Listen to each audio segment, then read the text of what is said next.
¿verdad? El paisaje acá. Para comenzar hasta aquí, lo más bonito a veces hasta se ve feo, cuando no hay el verdor, la frescura de lo que es el campo y la zona rural sobre todo. Vamos a tener una colaboración para la conexión.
cuando nos acercamos al Señor, se encarga de tomar el control, ¿no? Y como lo vemos en el Salmo 23, cuando decimos que Jehová es mi pastor, y Él dice que Él va a cuidar de nosotros, Él se encarga de hacer su trabajo con nosotros, Él se encarga de guiarnos, de dar la protección, y dice que nos confía en nosotros, nos da la confianza a nosotros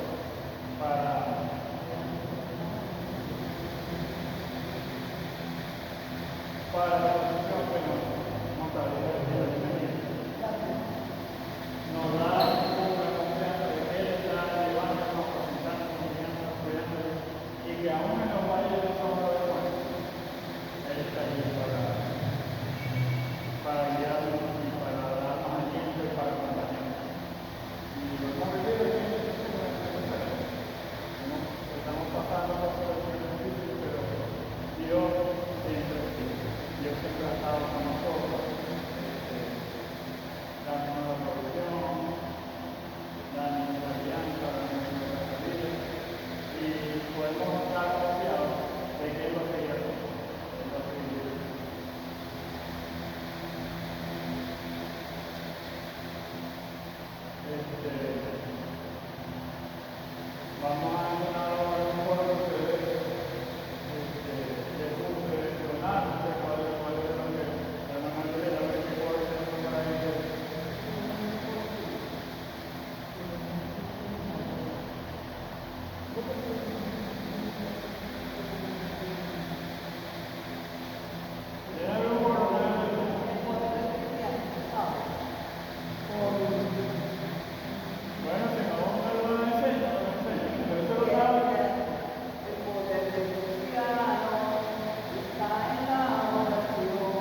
pensamos, nos hacemos la idea de que solamente oramos cuando estamos reunidos o cuando nos apartamos de un sitio de nuestra casa o de nuestra habitación o algún sitio aparte para orar.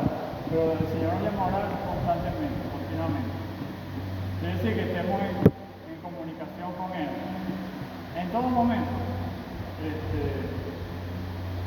A veces no lo entendemos, pero es una manera de avanzar, de tener una relación con Dios y de confiar también en Dios, las cosas que estamos haciendo a diario. Y dice que cuando ellos estaban ya a ser entregados al Señor Jesús, que le dijo orar para que no caigan en tentación, ¿qué pasó con los discípulos? ¿Se recuerdan ese pasaje? En el Semaní. Se quedaron dormidos, ¿verdad? No tuvieron la fuerza de orar. ¿Y qué pasó después? ¿Resistieron la tentación? No, ¿verdad? Negaron al Señor, no tuvieron la fuerza para resistir porque se habían quedado dormidos y no habían orado. Y es interesante porque cuando vemos el Evangelio, el Señor Jesús en muchas oportunidades sale reflejado que oraba, se apartaba, oraba. Y a veces nosotros no vemos ese ejemplo, ¿no? Que nosotros que no somos el Señor Jesús, que tenemos más debilidades, tenemos más necesidad de orar, y el Señor, aún siendo sin pecado, sin mancha, se apartaba a orar y buscaba la comunión con el Padre. Imagínense cuánto más necesidad tenemos nosotros de orar y de buscar la comunión con el Padre cuando somos pecadores y necesitamos que Él nos guíe. Entonces es interesante porque a veces no analizamos las cosas y no vemos la necesidad y vemos la realidad de lo que es. Hermanos, yo quiero compartirles hoy una parte de la palabra que se encuentra en Hebreos, en el libro de Hebreos, capítulo 4 y parte del capítulo 5. A ver, yo quiero preguntarles,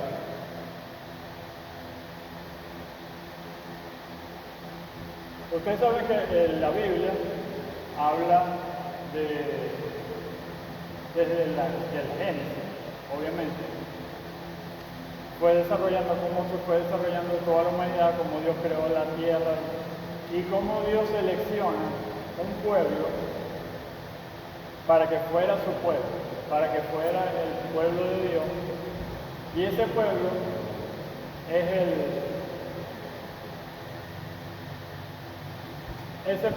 el pueblo de Israel, ¿verdad?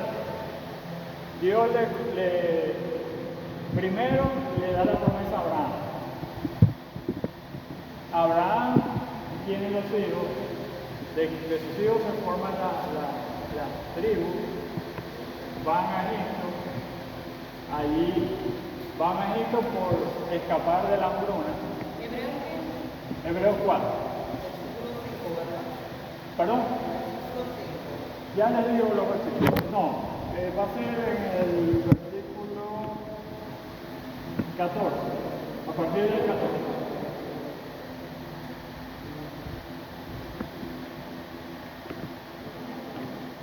Donde dice su título es Jesús, el gran sumo sacerdote.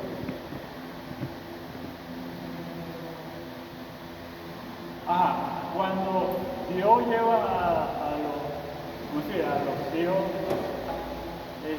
a los 12 tribus a formarla prácticamente y hacerla crecer en Egipto, luego de ahí la saca, ¿verdad? Vemos a peregrinar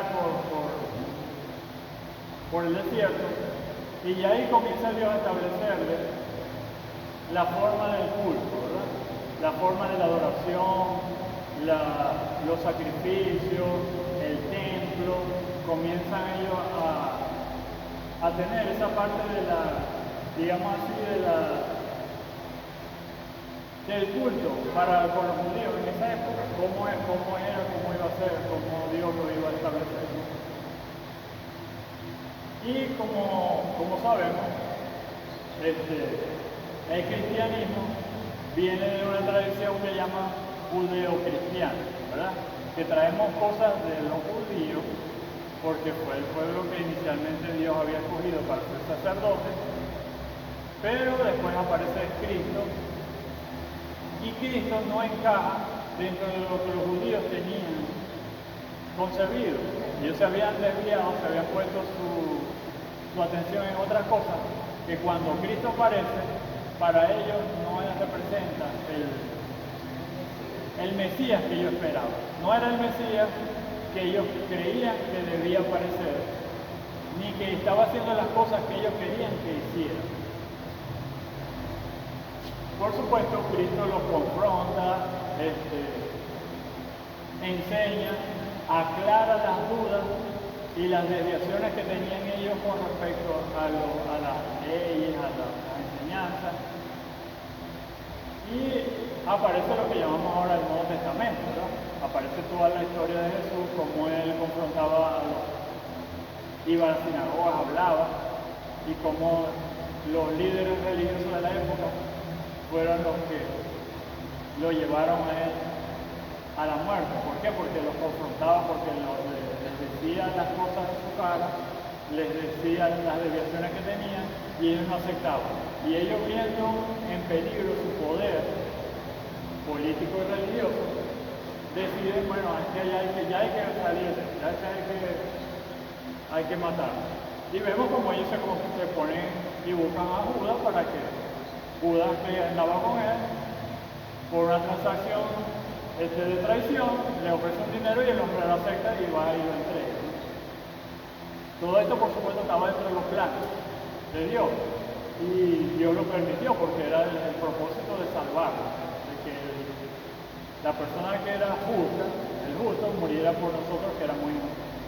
Y pagar el precio que desde Génesis estaba establecido que iba a ser pagado, porque dice, así como el primer Adán, va a venir un punto en Adán que va a limpiar. Así como entró el pecado, va a venir el que va a limpiar el pecado.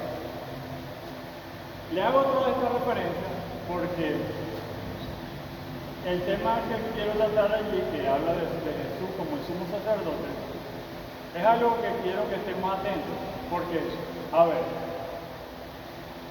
¿quiénes han escuchado de las iglesias que están adoptando prácticas judías? ¿Ustedes han escuchado de eso? Que los evangélicos ahora están queriendo hacer prácticas judías. Sí, ¿verdad? Sí. ¿Aquí hay alguna iglesia que tiene esa tendencia? ¿En la Cañada? Sí, sí hay. En Maracaibo hay muchas.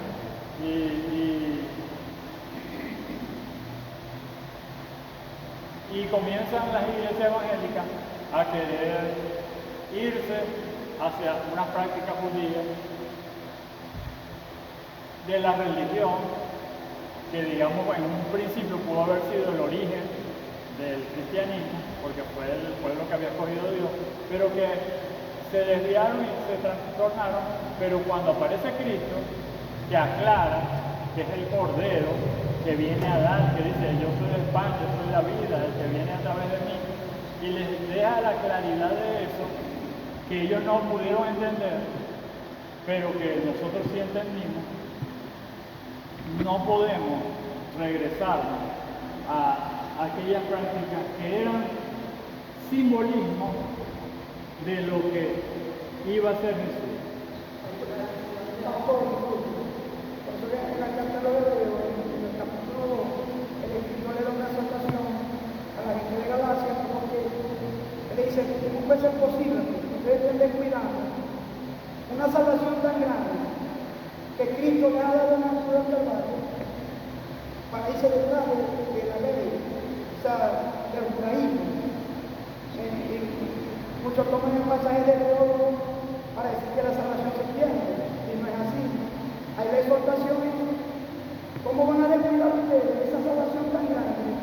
Que Cristo le está dando ese empezar, se estaban yendo detrás de esa salvación. O sea, para otra doctrina, para esa tradición que yo tengo. ¿Y cuál fue parte de las enseñanzas de Jesús? Jesús en ningún momento dejó por fuera los 10 mandamientos, ¿verdad?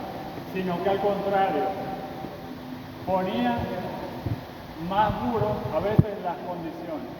Porque, por poner un ejemplo, cuando él le dice, ¿qué dice los 10 mandamientos? Dice, no matarás, ¿verdad? ¿Qué condenaba la ley en ese momento? Que mataran a un hombre. Que mataron a un hombre. Pero ya la ley condenaba era el acto de ir y matar. Antes de eso no había condena para esa persona, ¿verdad? Tenía que ejecutar la acción. Pero ¿qué dijo Jesús que era matar a una persona en ese pasaje? ¿Qué dijo él? Si habláis mal de un hermano o llamáis necio a tu hermano, Ya soy, ¿qué? Culpable de homicidio. Entonces, imagínense cuánto estamos muertos ahorita, porque ahí Jesús no fue que puso la ley más suave, ¿verdad? Más bien puso la ley más difícil. ¿Por qué?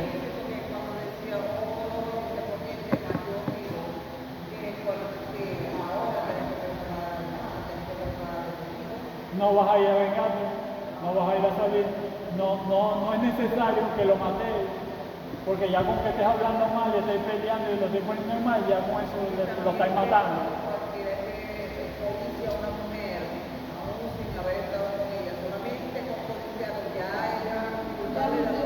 Ya adúltero, exactamente. Entonces, también pone, hermano, y no pone condiciones.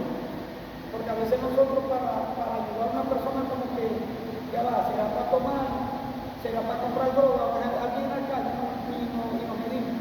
Pero también puso ahí, al que te pida darle, no puso condiciones. Entonces ahí tenemos que retener un poquito también. Entonces vemos ahí que en ningún momento Jesús ablandó la ley, ni la abolió. Más bien la puso más dura, las condiciones. Lo puso más. Entonces, ¿cómo nosotros vamos a regresar siendo que Jesús es el Cordero, Jesús es el que vino a salvarnos? Y entonces en este pasaje hacemos una referencia de todo eso. Dice, primero él habla en el versículo 14 que le dije ahí. En el 14, vamos a leer del 14, del 4 al 14, y vamos a seguir leyendo del 5 hasta el 10. Y dice en hebreo la palabra así, en el 14. Por tanto, teniendo un gran sumo sacerdote que traspasó los cielos, Jesús, el Hijo de Dios, retengamos nuestra profesión. Porque no tenemos un sumo sacerdote que no pueda compadecerse de nuestras debilidades, sino que uno que fue tentado en todo según nuestra semejanza, pero sin pecado. Acerquémonos pues confiadamente al trono de la gracia para alcanzar misericordia y hallar gracia para el oportuno socorro. Porque todo sumo sacerdote, y pasamos al 5, porque todo sumo sacerdote tomado de entre los hombres es constituido a favor de los hombres, en lo que a Dios se refiere, pero para que presente ofrendas y sacrificios por los pecados, para que se muestre paciente con los ignorantes y extraviados, puesto que él también está rodeado de debilidad. Y por causa de ella debe ofrecer por los pecados, tanto por sí mismo como también por el pueblo. Así tampoco Cristo se glorificó a sí mismo, haciéndose sumo sacerdote, sino que él le dijo, tú eres mi hijo, yo te he engendrado hoy. Como también dice en otro lugar, tú eres sacerdote para siempre, según la orden de Melquisedec. Y Cristo en los días de su carne, ofreciendo ruegos y súplicas con gran clamor y lágrimas, al que le podía librar de la muerte, fue oído a causa de su temor reverente, y habiendo sido perfeccionado, vino a ser el autor de eterna salvación para todos los que le obedecen, y fue declarado por Dios sumo sacerdote de la orden de Melquisedec. ¿Cuál es la figura máxima en la religión judía? El sumo sacerdote, ¿verdad? El sumo sacerdote es Era que en la religión judía era aquel sacerdote que entraba al lugar santísimo a orar por el pecado del pueblo. Ahora tenía que entrar en completamente santidad porque si entraba. Ahora, esto era un sacrificio que no era el que Dios le agradaba, porque Dios estableció la ley por la dureza del corazón del hombre. Pero ahí le está dando a entender que Jesucristo sí es el verdadero sumo sacerdote, que es el sacrificio perfecto, que quita el pecado del mundo. Juan el Bautista lo dijo muy claro: he aquí el Cordero de Dios, que quita el pecado del mundo. En cambio, aquel sacrificio no quitaba el pecado, cubría el pecado. Claro, porque ¿qué era el sacrificio de los corderos? ¿Qué creen ustedes que era eso? Eso era sombra de lo que viene escrito ahora. Una sombra, pero una sombra es como que, pues sí, yo estoy aquí parado, a ver, y mi sombra se proyecta para allá, ¿verdad?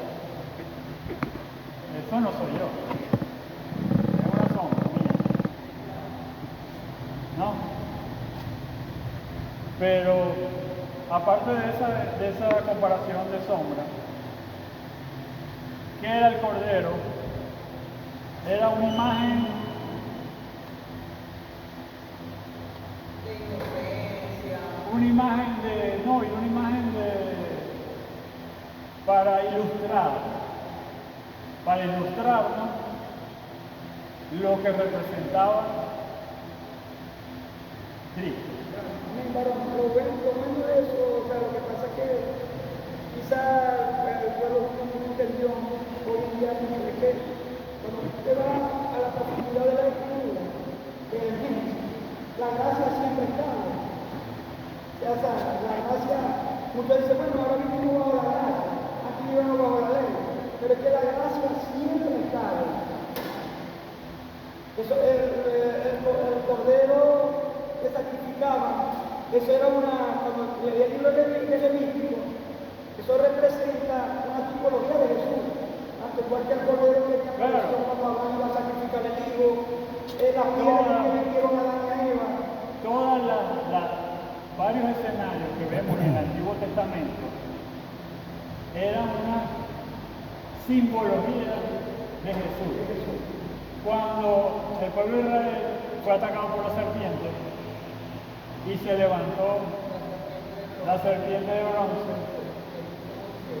para que todo el que mirara allí fuera libre. ¿Qué era eso? Eso era una simbología de Jesús. Esa serpiente no tenía poder, ese bronce no tenía poder.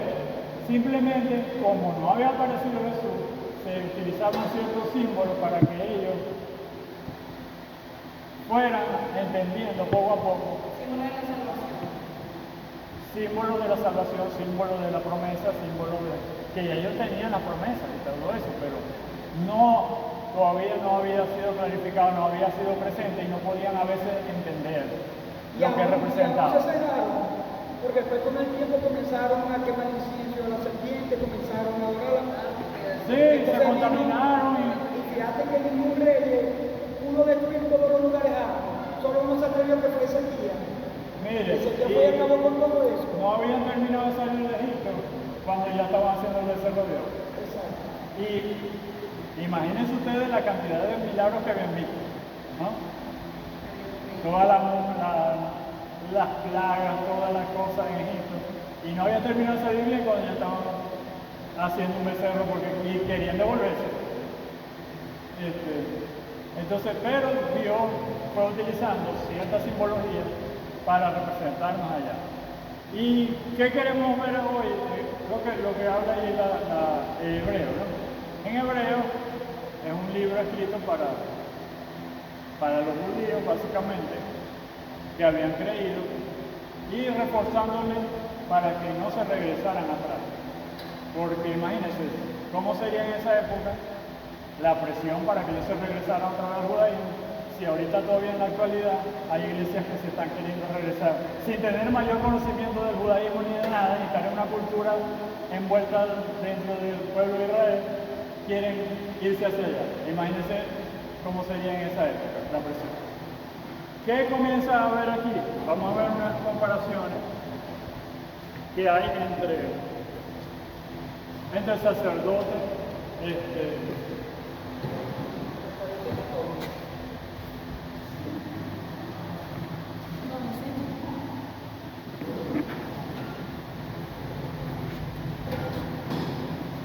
aquí tenemos primero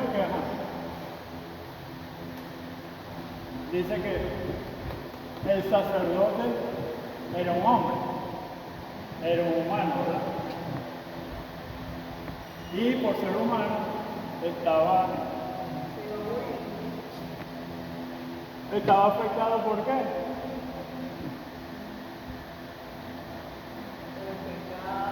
Por el pecado, ¿verdad? Por el pecado, por la muerte. ¿Perdón? Y era temporal. Ninguno de esos sacerdotes, a medida que iban muriendo, iban siendo sustituidos. Entonces, no eran temporales.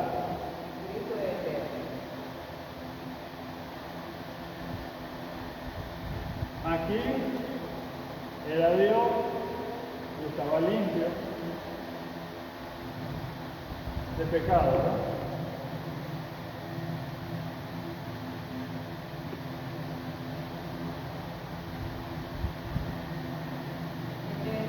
Eterno, no es temporal, no es que ahorita está él y falleció y va a venir otro, y hay que sustituirlo, ni que hay que hacerlo. No es como que estamos una semana uno, una semana dos, ese está permanente allí, ocupó su lugar y nadie lo va a sustituir, ni lo está sustituyendo.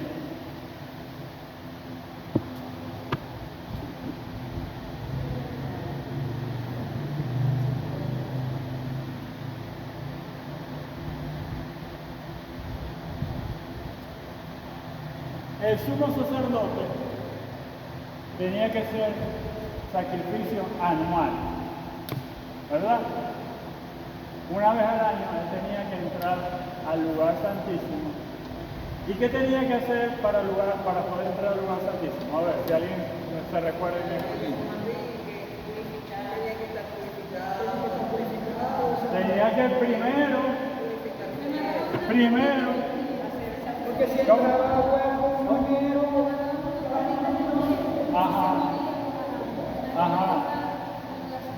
comentarle ahí eso un patillo de gusto. Se estilaba que al ser un sacerdote la mandaban a fuera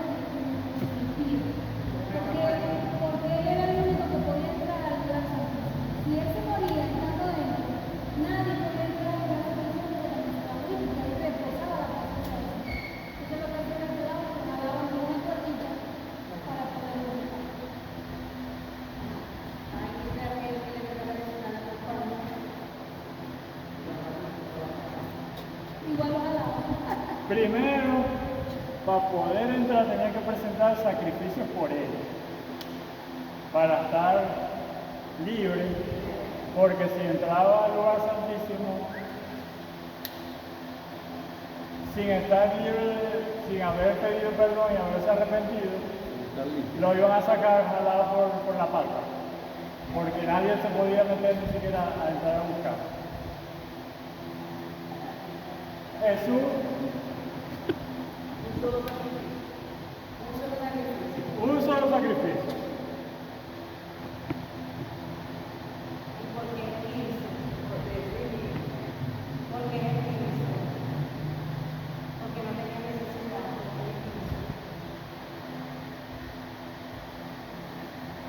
¿Era culpable? No, ¿verdad? Él no era culpable, así que el sacrificio no era una paga. No era la consecuencia de nada. Fue un acto de amor que Él hizo para con nosotros. Él no tenía por qué morir allí. Él no era el culpable de nada. ¿Tenía el poder para librarse de eso? Claro. Pero ¿qué pasó con Él? Que dice que por amor fue obediente.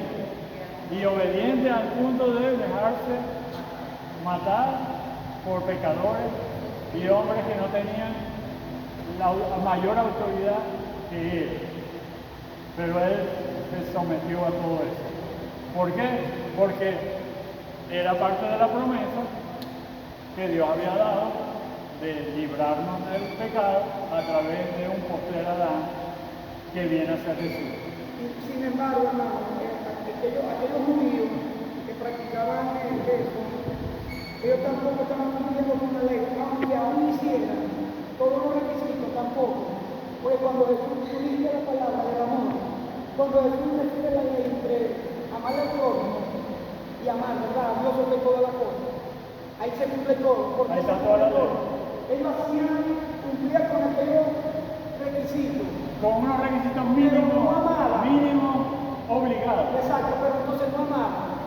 Porque entonces Jesús le dice, bueno, ya después de la persona, cuando ya uno ama, entonces le cumpliendo porque el que ama no va a mentir al prójimo. Si amáis de verdad, no lo va a engañar. Si amáis de cualquier cosa, no vas a cometer adulterio. O sea, cuando uno ama, yo no voy a engañar al hermano. Por eso Jesús dice, bueno, amar a tu prójimo, amar al Señor con toda tu mente, con toda tu alma, y ahí se resume la ley. Pero eran cosas que ellos no tenían en su corazón. Solamente cumplir con aquello. Cumplir, porque ahí vemos en eso. No estamos haciendo nada. ¿Qué vemos ahí? Lo que conocemos vulgarmente como el legalismo. Exacto. Así, esta es la ley, si te salís de ahí, está ahí. Pero no ve más allá de eso. Cuando Jesús... Es que la ley no era para cumplirla, la ley era para demostrarnos que no podíamos cumplirla, para que entendiéramos que no hay nada que podamos hacer para cumplir con los requisitos, porque somos pecadores. Entonces,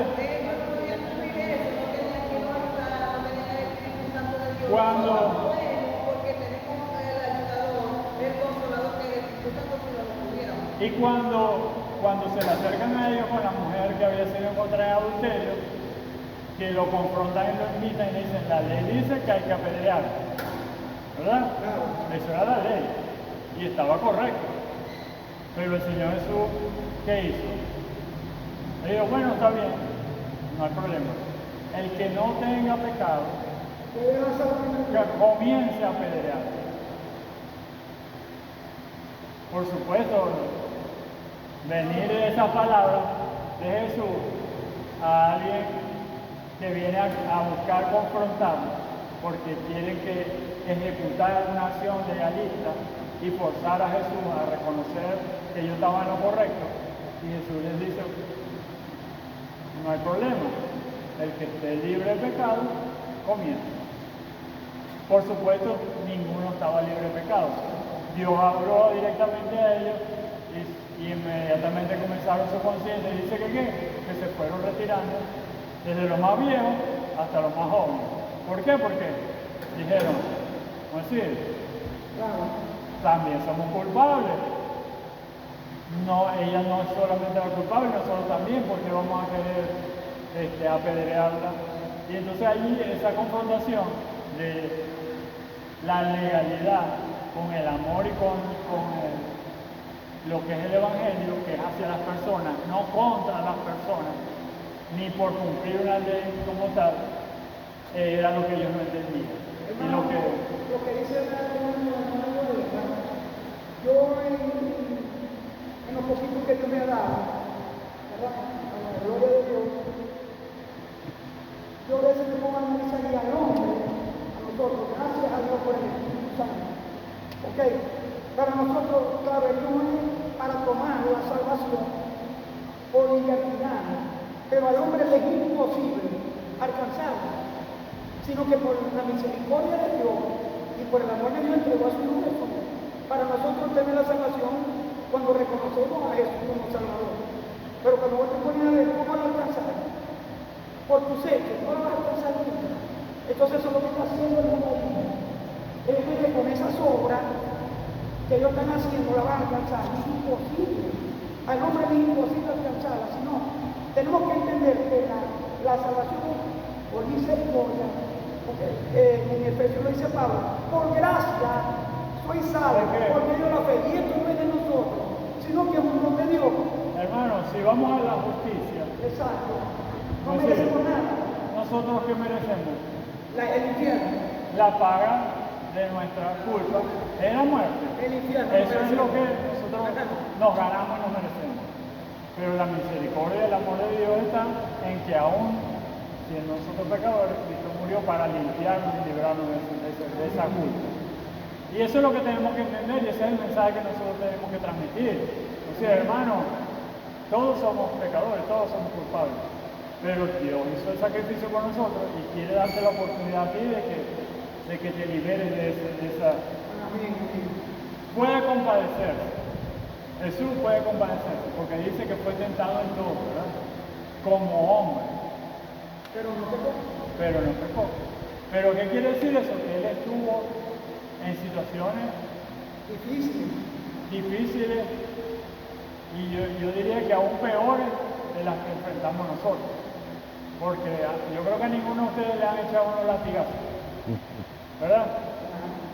Ni nos han clavado, ni nos han puesto coronas de espinas, ni nos han llevado a un tribunal para condenarnos ahí falsamente ni exponernos al escarnio público a que decidan si voy yo a morir o va a morir un delincuente, ¿verdad? A ninguno nos ha pasado eso. Pero el Señor Jesús sí padeció todo eso. Dice que llevó en su cuerpo el castigo y la paga por incluso todas nuestras enfermedades. Y realmente a veces no entendemos. A veces vemos películas que tratan de imitar y de reflejar un poco lo que es. Y a veces yo veía la otra vez una entrevista de uno de los actores que hizo a Jesús en una de esas películas. Y él contaba que él no era creyente antes de hacer esa película. Y a raíz de esa película, él se convirtió al evangelio. Pero dice que él cree que Dios le permitió, en cierta manera, experimentar algo del dolor y del sufrimiento que padeció Jesús cuando él escenificaba esa. Porque dice que él se enfermó hasta una neumonía y casi que le da un infarto y una cosa haciendo la película. Y dice que él en esa actuación entendió el mensaje y de hecho le sirvió para acercarse y creer en el Señor. Creo que ese es el actor de la película.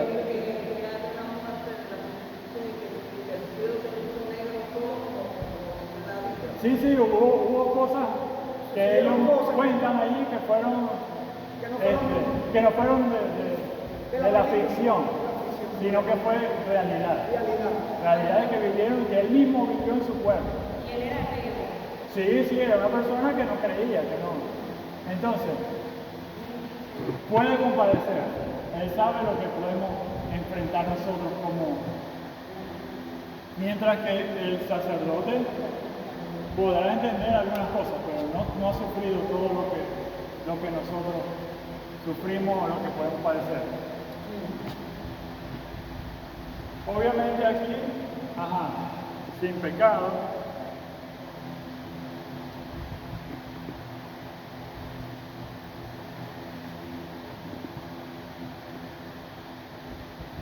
dice que rogó y suplicó para no pasar lo que le tocaba que pasar. Pero, ¿fue suficiente eso? No, ¿verdad?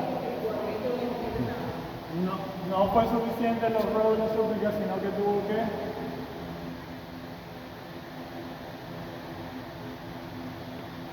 que obedecer.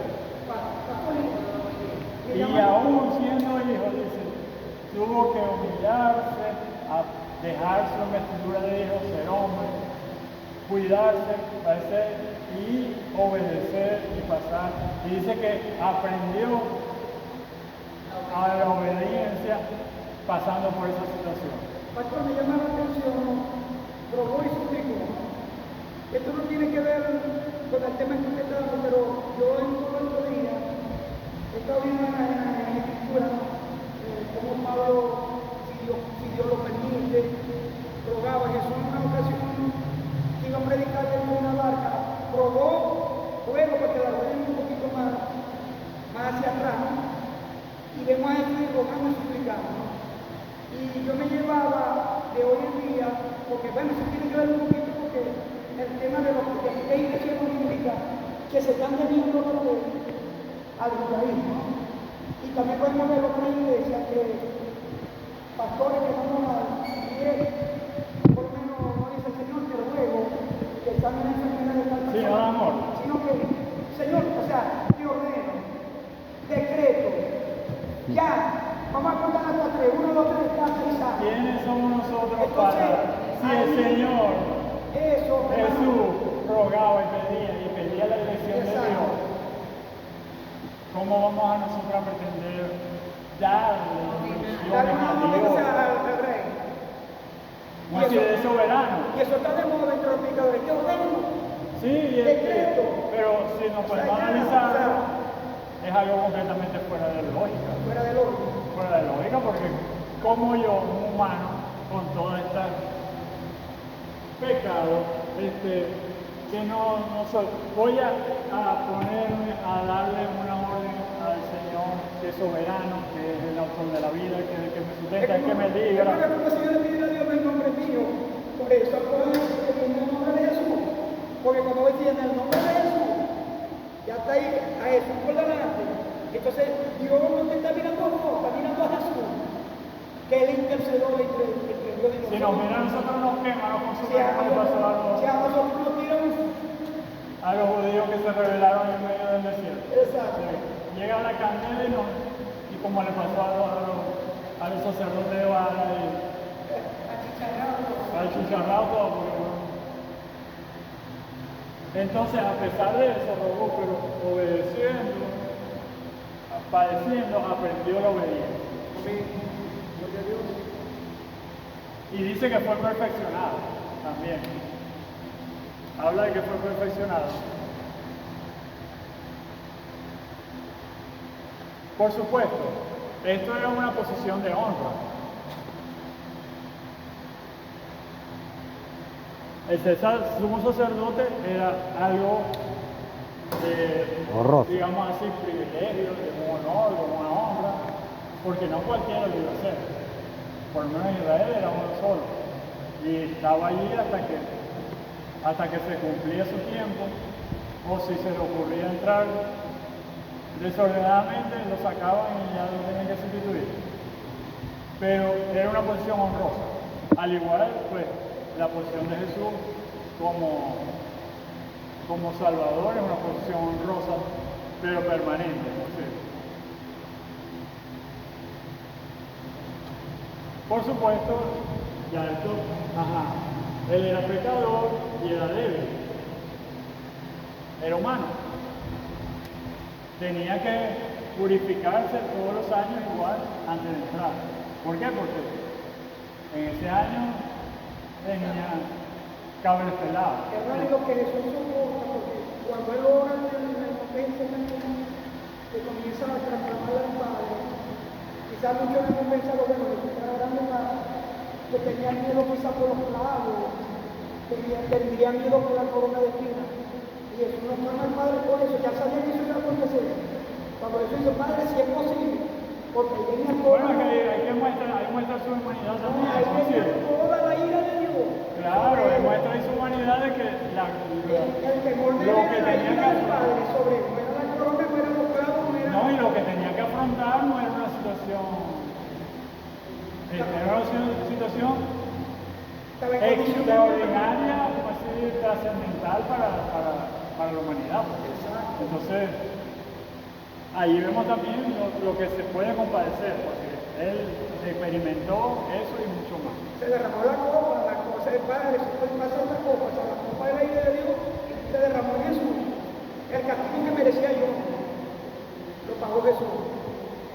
Aquí vemos que llama al sacerdote a ser paciente. Dice paciente con los extraviados e ignorantes. Al sacerdote lo llama a ser paciente y cuidadoso con los ignorantes. Y pues el Señor Jesús pues, nos muestra su amor contra los que estábamos perdidos, que aún estando perdidos, Él estuvo dispuesto a morir por nosotros. Entonces, cuando usted se va por una inclinación hacia lo que es el judaísmo, se va a buscar un sacerdote humano, porque eso es lo que es la práctica judía, pues. Es un sacrificio. Los judíos ahorita ya están preparados para reconstruir el templo. Ya ellos tienen todo listo. Sí, tienen todo listo. Ellos lo que necesitan es que la mezquita que está en el sitio donde estaba el templo sea quitada. ¿Cómo se va a quitar? No sabemos. Pero ellos ya están listos y dicen que a lo que eso suceda,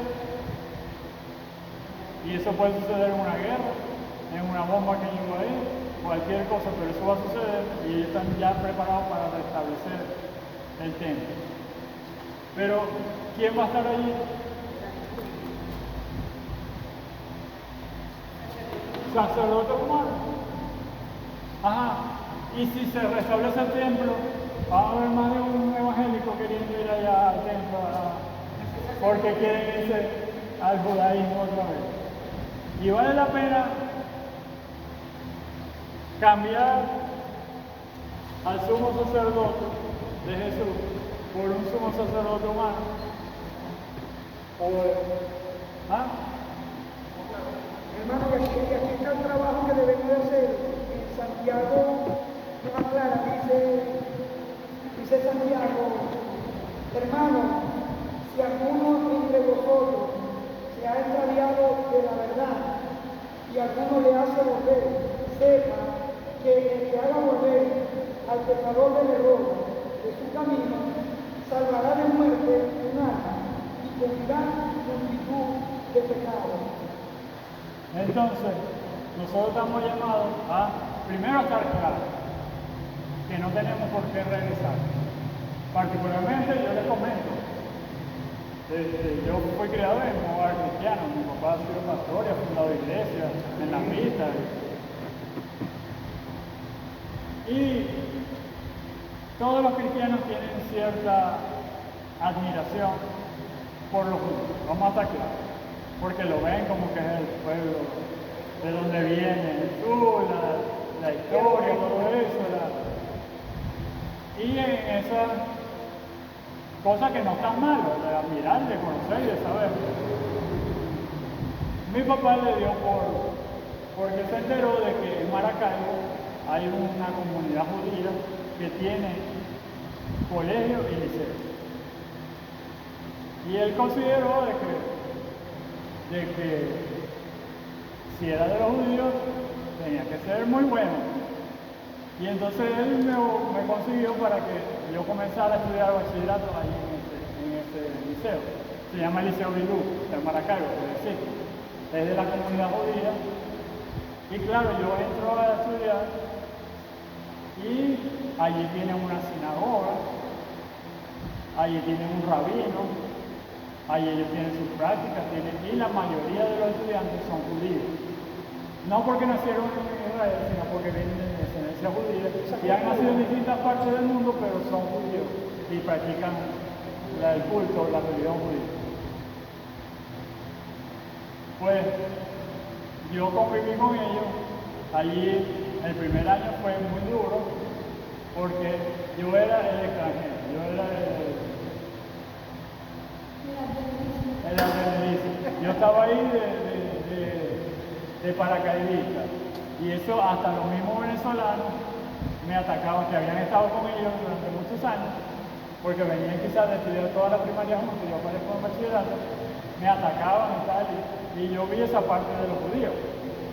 Y yo dije, no sé, no tienen nada de especial que tienen a otra persona, son iguales. Pueden ser tan malos como somos nosotros, simplemente que vienen de descendencia judía. Entonces, yo les puedo decir que he convivido con gente judía y para que vean las cosas extrañas, a mí no me importaba salir con una franela del liceo, donde tenía marcada la estrella de David, andar por ahí en la calle con mi franela que decía David Lugo, Instituto Hispano Hebreo Bilú, y con la estrella de David aquí. Ellos, algunos me llegaron a ver así y se asombraban, porque ellos no tenían la valentía ni el coraje de salir así con esa identificación que pudieran saber o sospechar de que yo era judío. Entonces, yo, como si conozco un poco de su cultura, un poco de eso, y conozco a algunos que son judíos aquí en Venezuela, y no tienen nada de diferente que tengamos nosotros.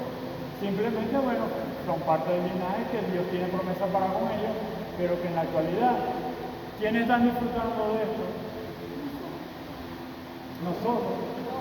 Nosotros, y el que de ellos se apegue a Jesús lo va a disfrutar. Pero todavía, ahorita no tienen sumos sacerdotes, no tienen sacrificio allá, no tienen templo, tienen sinagoga, en distintas partes del mundo. Y bueno, estamos viendo cómo se van cumpliendo las promesas y cómo poco a poco los tiempos se van dando. Y dice que nosotros tenemos que estar pendientes porque ellos se representan a la higuera, que a medida que florezca y empiece a brotar, se van a venir cumpliendo los tiempos. Entonces, ¿qué tenemos que estar nosotros? Pendientes de lo que pasa con ellos. Pero no tenemos por qué añorar ser parte de ellos, ni dejar a Jesús para irnos a buscar un sacerdote humano. Entonces, ¿qué nos llama la atención aquí, Hebreo?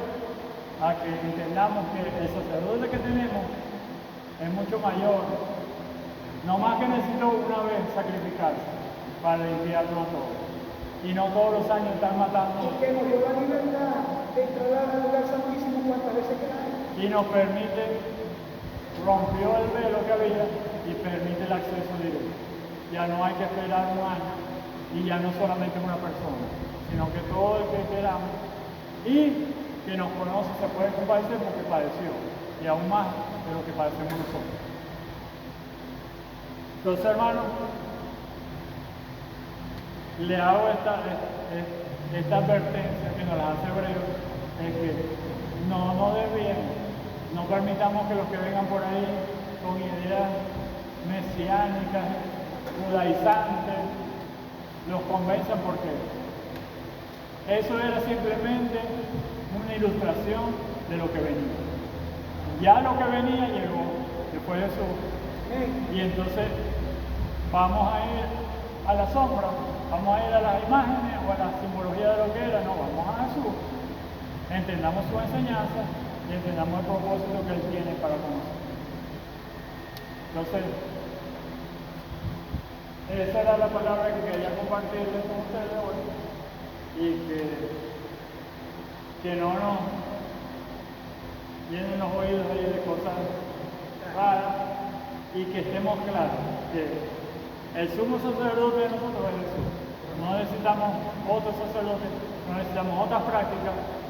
Él nos dio claro cuál era el camino a seguir, y en sus enseñanzas podemos ver que son incluso más exigentes que las demás. Esa es la piedra donde se construyó todo. Y algunos la desechan, pero como los judíos. Pero eso le digo a los discípulos, porque estaba hablando, le dice a la gente, bueno, pero que siguen a mí porque te doy la papa, ¿verdad? Porque te está hablando de que él es el pan de vida, ¿no? Ahora porque dijeron, palabra de un ejemplo. Y muchos de sus seguidores comienzan a buscar. Y le dice Jesús a los ciudadanos, ustedes se van a hacer qué, le dice Pedro. ¿Y a dónde vamos a ir, Señor? Si solo tú tienes palabra de vida. ¿A dónde vamos a ir? Si solo tú de vida eterna, o sea, a Jesús que tenemos que seguir. Él es nuestra porción. entonces, hermanos, no nos dejemos distraer ni desviar, porque mejor sacerdote que Jesús, nada. Entonces, no tenemos por qué ver o prestar los oídos a querer inclinarnos a regresarnos a una práctica judía o judaizante, porque eso nos va a acercar más a que... Y hace, o sea, prácticamente la gente ve el sacrificio que hizo Jesucristo como que no es válido. Claro. Prácticamente, porque si te vas a volver a tomar la psicología de los sacrificios, Claro, si Jesucristo hizo su sacrificio para una sola vez, ¿cómo decir? Como dice Hebreo 6, hablamos de Hebreo 6, dice, y es imposible, o sea, dice imposible. O sea, volver a de Dios, a volver a crucificar y a volver a o sea, ese fue un solo sacrificio una sola vez para siempre. Ya. ellos no creen que Cristo vino, porque si ellos están queriendo volver atrás, quiere decir que Cristo no vino, que Y Cristo es que, exacto, y es que los judíos, esa es la posición de ellos. Ellos no reconocen a Jesús como Mesías. Y por eso ellos siguen con sus prácticas y con sus cosas hasta tanto Dios no se les muestre y los revele y entiendan. Y hay que estar precisamente hay que estar alerta, porque es una doctrina equivocada. Ellos siguen esperando al Mesías y van a ser engañados esperando al Mesías. Pero en el momento oportuno el Señor se les va a revelar y van a entender. Pero nosotros ya entendimos que Jesús es el Mesías. No podemos.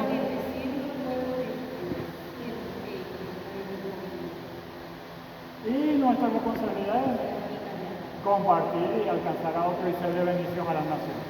¿Con qué? Con el conocimiento de Jesús. Así que quede claro, el que venga por ahí que tiene ahora que tocar el chofar y que tiene que leer la Biblia en hebreo. Hermano, muy bonito todo, pero el sumo sacerdote que yo tengo es mayor que cualquiera de todas esas prácticas.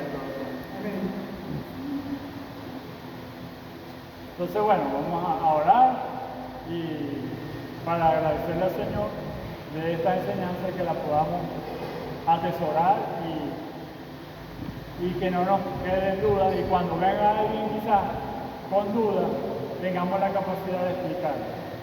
Ahí en hebreo está clarito, le podemos explicar todo eso y ver la diferencia para que ellos entiendan y no se vuelvan atrás a cosas que ya no son necesarias. Pastor, Sí. en su oración, por favor, incluya al niño Elio Villamil, que es de Eusebio. Elio Villamil, que es de Eusebio, tiene 9 años. No dañe. Por favor. Y es de aquí de la comunidad.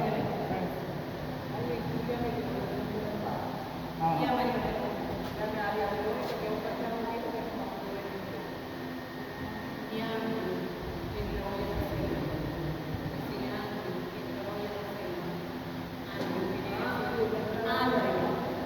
Hoy entra a la selva y con el favor de Dios, María Verónica. ¿Qué tiene?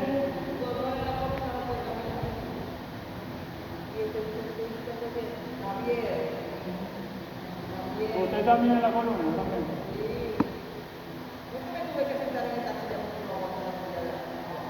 Javier también, aquí como que la columna como que está...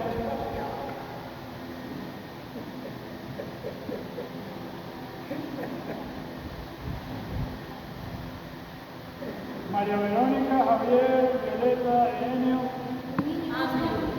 Andrew. Entra hoy a la selva. Ah, Ella es un Dios sentido. ¿Y el niño cómo se llama? Elio Villamil. sí, yo vi a mí, sí. Las niñas que están diciendo la hermana Daisy, su nieta. Claro, los milagros, La nieta de la hermana Daisy.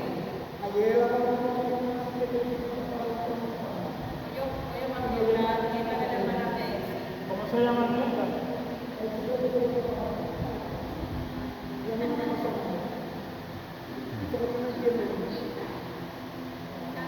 Isabel. ¿Isabel qué? ¿Qué apellido? No sabe, Isabel, bueno.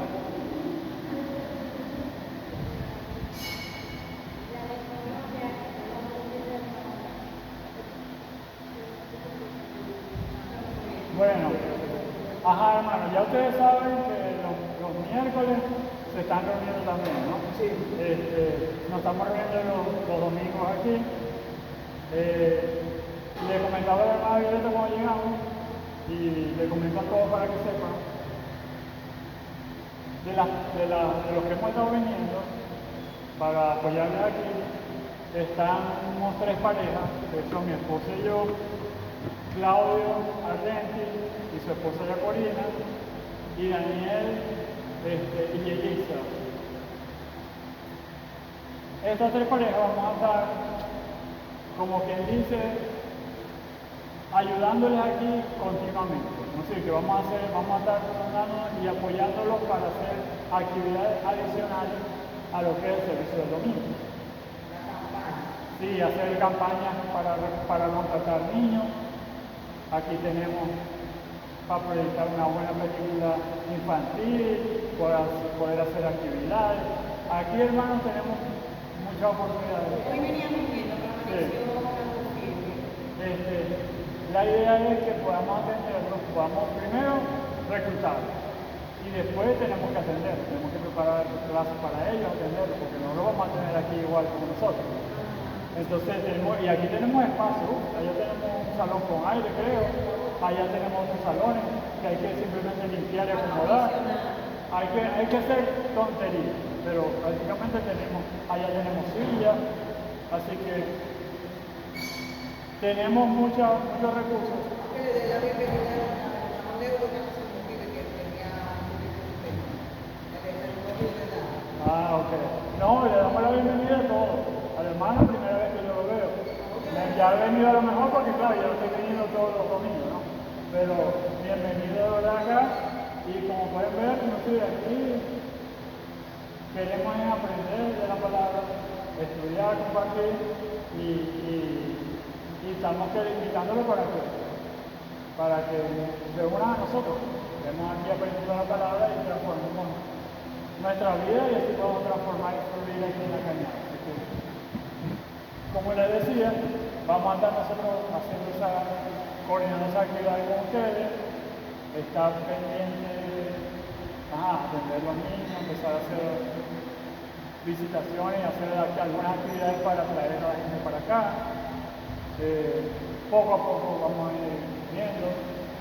Por poner un ejemplo, hay jornadas médicas que podemos hacer, hay actividades donde podemos enseñar algunas habilidades. Yo doy un taller de panadería, hay otro hermano que enseña cómo hacer queso y también hemos hecho talleres conjuntos. Estoy interesado en hacer queso. Bueno, lo que hay que reclutar los alumnos. La panadería tipo lío en todo. Sí, en eso yo hago una cosa buenísima. Bueno. Bueno, tenemos que probar eso hoy. Me estoy diciendo lo que me falta por aprender es el queso. Bueno, le digo que ya hicimos un taller por allá por los fondos de San Luis, por allá por la Guajirita. Y él hizo la práctica de con queso, llevamos la leche, y bueno, mi esposa lo probó, un queso de mano espectacular, recién hecho, fresquecito, bien bueno. Es más, en ese taller hicimos pan y queso, así que comimos pan con queso esa tarde, porque los talleres son prácticos, no es que vamos a poner una foto ahí, no, es que vamos a hacer el pan, vamos a probar, vamos a hornearlo, vamos a comer y vamos a pasar un tiempo de aprendizaje. Esas actividades vamos a hacerlas, pero tenemos que ir coordinando y tenemos que buscar a la gente, pueden ir diciendo a la gente, miren, ¿les interesa un taller de queso, un taller de pan? Y ustedes van a anotar. Sí. ¿Cómo? La sopa no nos han entregado todavía los materiales. Hay algo el suministro que se va a recibir para 3 meses, ¿no? Todavía no me han dado fecha de cuándo va a llegar. Tenemos unos paquetes que pudiéramos comenzar, pero no son suficientes para darle continuidad. Entonces, lo que necesitamos es afinarnos bien con los requerimientos de las cosas que necesitamos, si las ollas, todo eso. Yo le voy a pasar a usted una distinta. Ella tiene bebé.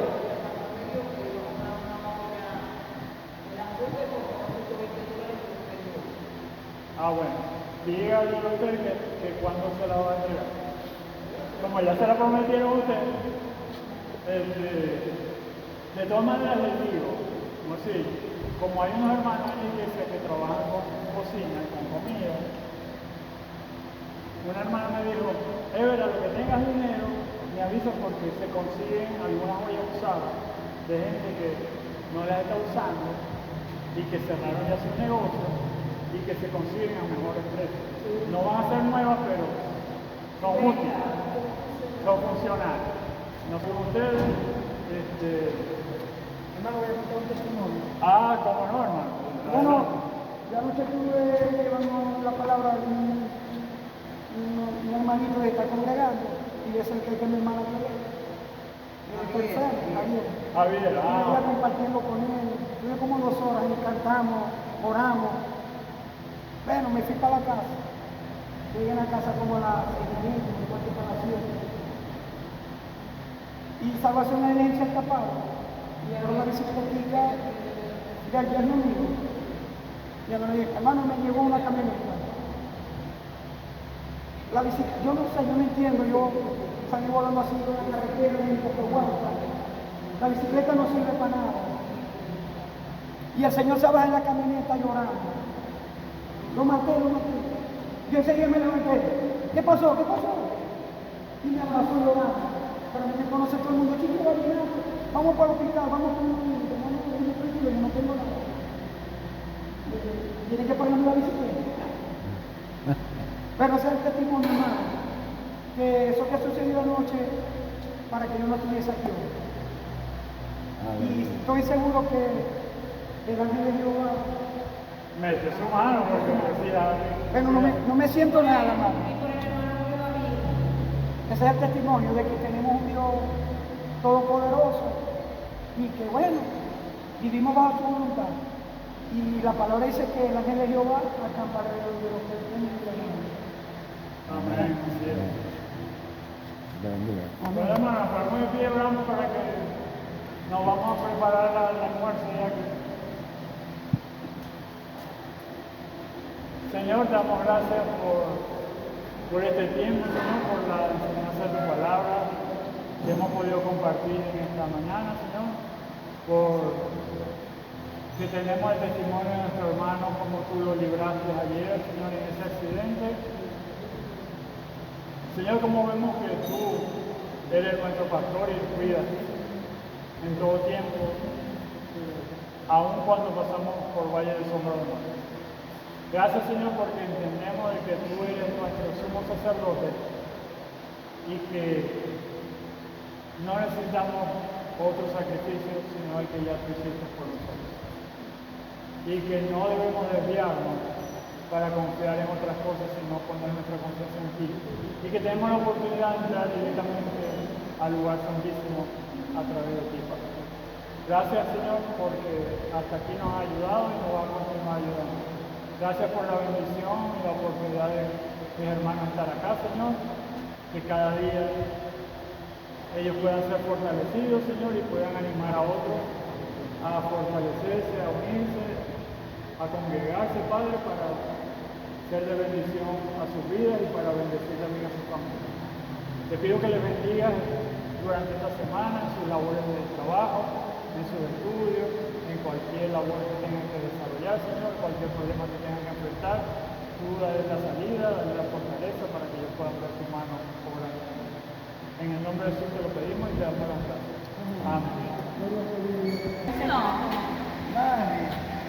Miren, papá.